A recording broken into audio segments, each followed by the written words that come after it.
अब यही एरिया में आई रहनी एगो हमारे बड़ भाई चुनाव लड़ रहे एनिए कौर आई रहनी। देखिए ये होता है खेसारी में औरों में अंतर क्या है कि मैं ही नहीं उस आदमी के चुनाव में मेरे पिताजी भी आकर आशीर्वाद दिए थे और वक्त दिए थे। तो सोचिए कि कौन इंसान कैसा है, इसी से आप लोगों को सोचना है कि कौन इंसान कैसा है। अब वो स्टेज पर बोला था कि उत्तम मेहरारुओं के बहिने बना ले मेरी मेहरारू भी किसी की बहन है, मेरी मेहरारू भी किसी की बहन है और बहन बहन होती है। और इस दुनिया में जब हम घर में आते हैं तभी तक वो हमारी बीवी है, लेकिन अगर हम घर से बाहर उसके साथ कहीं जाते हैं तो मेरी बहन की तरह है, उसको बहन की तरह सम्मान देना पड़ेगा हमको। अब मार्केट में मेहरारू हमारे ये तक करा के चुम्मा ले लेत हुई है, हम ना ले सकेले भाई। मैं सम्मान करता हूं कि अगर बीबी भी मार्केट में साथ जाती है तो एक बहन से कम नहीं होती है, उसका सम्मान बहन की तरह ही होना चाहिए। वो बिस्तर पे हमारे लिए मेरी पत्नी हो सकती है, लेकिन बाहर दुनिया के लिए एक बेहतर महिला है। और महिला हर आदमी की किसी ना किसी की बहन, माँ, बेटी होती है। ये कोई नहीं समझ सकता, जिसके पास बेटी नहीं है ना, वो किसी बेटी का दर्द नहीं समझ सकता। एक बार बेटी के बाप बन के देखो, तब समझ में आएगा कि पिता का मतलब क्या होता है।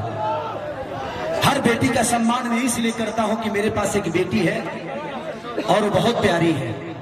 जब उसको देखता हूं तो लगता है कि यार हर आदमी की माँ बहन ऐसे ही होती है। तो जिंदगी में सम्मान सबको नहीं मिलता, और जो सम्मानित है ये नहीं है। कहते रहे कि एक पानी पका दो हम ना रही ले, हम एक पानी पर नहीं खी आके कोई पानी पर केकरा पता नहीं खे। अरे जायदा हम एक पानी पर ना रही ले, कम से कम एगो मेहरारू पर तो रही ले ना। हाँ रही ले कि ना रही ले। तो के कितना पानी में रहेला ना रहेला ये बतावला की जरूरत नहीं खे। सबके पता भाई, पूरा बिहार जाना था। और जहां जहां भोजपुरी के बोलल जाला, भोजपुरी समझल जाला, हर जगह ये दुनिया जाना था जो के कितना पानी में बा। जिस आदमी के लिए मैं पूरी दुनिया से लड़ गया, जिस आदमी के लिए पूरे दिन खेसारी लाल यादव पागलों की तरह प्रचार किया, वो आदमी मेरे विरोध में मेरे प्रचार में गया छपरा। सोचिए कि कौन इंसान कितना बेहतर है। इसी से समझ में आता है बेहतर गा लेना, बेहतर एक्टिंग कर लेना इंसान का काम नहीं है, बेहतर इंसान बनना भी इंसान का काम है। तो मैं एक बेहतर इंसान हूं और आजीवन प्रयास करूंगा कि बिहार की बेहतर व्यवस्था के लिए जितना लड़ना होगा मैं लड़ूंगा, चाहे उसके लिए मुझे बर्बाद क्यों ना कोई कर दे। मुझे बर्बाद होना आता है, मुझे फर्क नहीं पड़ता है कि कौन मुझे बर्बाद करता है, क्योंकि मुझे आबाद भी होना आता है।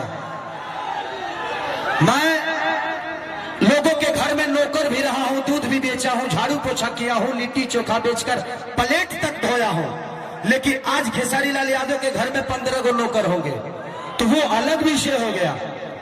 लेकिन उससे आपके बिहेवियर का पहचान नहीं होता है कि आप इंसान कैसे हो। इंसान दुनिया बताती है कि आप बेहतर इंसान कैसे हो। आप बेहतर गा सकते हो, बेहतर कहा नहीं सकते। बेहतर गा सकते हो बट बेहतर कहा नहीं सकते।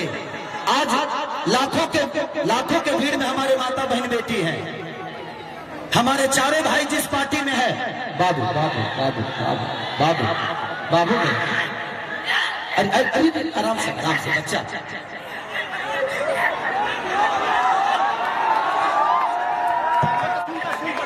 हो गया बेटा, हो गया। हर पापा आप ऐसे करोगे ना बहुत सारे आ जाएंगे बच्चे। हाँ ठीक है उधर बैठो, तुम उधर बैठो। हाँ तो ये सारा चीज है।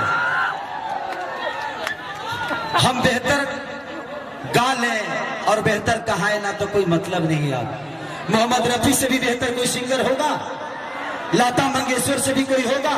सबका अपना जॉनर है। खेसारी अलग है, वो अलग है, वो अलग है। चारों भाई मेरे पीछे ही पड़ गए हैं। ये है